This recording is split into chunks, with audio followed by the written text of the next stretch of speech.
কেন স্যার সরকারি হসপিটাল? সরকারি হসপিটাল কেন স্যার?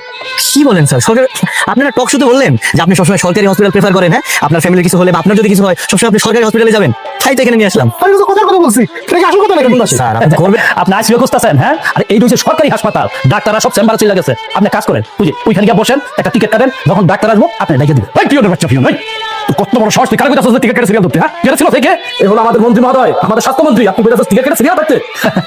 আপনি এটা কি কইতাছেন? হ্যাঁ, স্বাস্থ্যমন্ত্রী এখানে আইবো? হ্যাঁ, সে যাইবো বিদেশে, বিদেশে গিয়ে চিকিৎসা নিব। আপনি আবার পাগল পাইছেন স্যার দেখছেন আর রোগী বাবা, এসে ডাক্তারের সামনে বসে আছে আর ডাক্তারে বসে বসে নাক ডাকে ঘুমাইতেছে। অবস্থা দেখছেন তাদের? ওই ডাক্তার! আরে ঠিক আছে মন্ত্রী সাহেব জি, হ্যাঁ আসসালামু আলাইকুম। আপনি এখানে? জি, আমাদের মন্ত্রী মহোদয়ের বুকে ব্যথা উঠছে, তাড়াতাড়ি চিকিৎসা দেন। কিন্তু দেশের সব সরকারি হাসপাতালে আইসিইউ থাকার কথা প্রতিবেদন দিল, নেই কেন? ভাই আমি না কারেন্ট চলে গেল আবার। হসপিটালে কারেন্ট দেখেন, বিদ্যুৎ মন্ত্রী ফোন লাগাও। স্যার